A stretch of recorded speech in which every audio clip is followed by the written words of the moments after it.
எதுக்கு இந்த அக்னியில் வந்து எல்லா ஆகுதியும் கொடுக்கணும் அப்படின்னா ஏன் வேறு எதுலேயும் கொடுக்கக்கூடாதா அப்படின்ட்டு சில பேர் கேட்பா. அதாவது ஒரு பொருளை தன்னோட வஸ்து மாதிரியே கொண்டு வரக்கூடிய ஒரு சக்தி வந்து அக்னிக்கு உனக்கு மட்டும்தான் இருக்குது, வேறு எதுவுமே கிடையாது. நீங்கள் தேங்காய் போட்டீங்கன்னா அது வந்து அப்படியே தன்னோட ரூபத்துக்கு அது அக்னியை கொண்டு வந்துடும், எல்லாம் பஸ்மம் ஆகிடும். அதனால் நம்ம எந்த தேவதையை உத்தேசம் பண்ணி ஹோமம் பண்ணுறோம் அப்படின்னா ஸ்வாஹா அப்படி. ஸ்வாஹா அப்படிங்கிறது வந்து அக்னியோடைய தர்ம பத்னி அப்படின்ட்டு இருக்குது. அந்த எந்த சுவாமியை நினச்சி நம்ம சூர்யா ய ஸ்வாஹா அப்படின்னு பண்ணோம் அப்படின்னா அது சூரியனை போய் சேர்ந்துடும். அக்னயே ஸ்வாஹா அப்படின்னா அக்னியை போய் சேர்ந்துடும். யமா ய ஸ்வாஹா அப்படின்னா தர்மராஜன். அந்த மாதிரி எந்தெந்த சுவாமியை வந்து நம்ம உத்தேசம் பண்ணி இந்த ஹோமத்தை இதில் சேர்க்குறோமோ இதன்னம அப்படின்னா போய் சேரட்டும் அப்படின்ட்டு அதோட அர்த்தம். அதனால் இப்போ கணபதி ஹோமம் முடிஞ்சு நவக்கிரகம் ஆகி பூர்ணாவதி ஆகுது. நம்மளுக்கு என்னென்ன வேணும் அப்படின்னு சுவாமிக்கு நம்ம வந்து கேட்க தெரியாது. திடீர்னு நம்ம சுவாமி நம்மளுக்கு ஏதாப்புல பிரத்யட்சமாகி உனக்கு என்ன வேணும் அப்படின்னு கேட்டாருன்னா உடனே நமக்கு என்ன கேட்கணும்னு தெரியாது, ஏதாவது வேணாம்னான்னு கேட்போம்.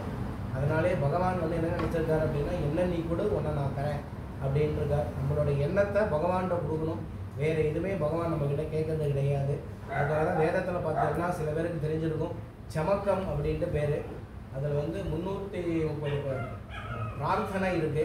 நம்மளுக்கு என்னென்ன வேணும் அப்படிங்கிறத வந்து அந்த சமக்க பிரஷ்னத்திலேயே வந்து பகவான் சொல்லியிருக்கார். நம்ம ஜனனமாகி லாஸ்ட்டு பரியந்தம் நம்மளுக்கு என்னென்னலாம் இந்த லோகத்தில் வேணுமோ அது எல்லாமே வேதத்தில் இருக்குது. இந்த வேதத்தில் வந்து என்ன ஒரு விசேஷம் அப்படின்னா அந்த சமக்க பிரஷ்னத்தில் எல்லாமே சொல்லியிருக்கு. அதனால் சுவாமி என்னென்ன உங்களுக்கு என்னென்ன அபீஷ்டங்களோ எல்லாத்தையும் நல்லா பிரார்த்தனை பண்ணிக்கணும்.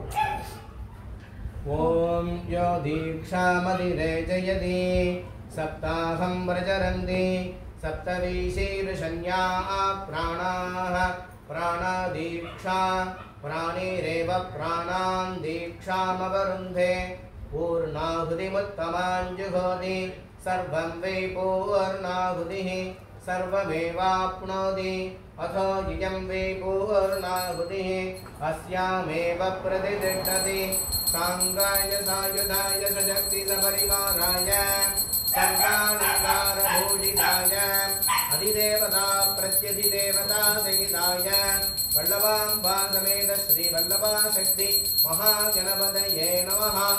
आदित्यादिनवग्रहदेवताभ्यो नमः। गन्धपुष्पाक्षतकुङ्कुमफलताम्बूलसहितां पूर्णाहुतिं समर्पयामि।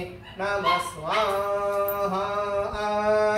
महागणपतये वौषड् ॐ सप्तदे अग्ने समिधः सप्तजिह्वाः सप्तर्षयः सप्तधाम प्रियाणि सप्तहोत्रा सप्तधात्वा यजन्ति सप्तयोनिरावृणस्व घृतेन स्वाहा।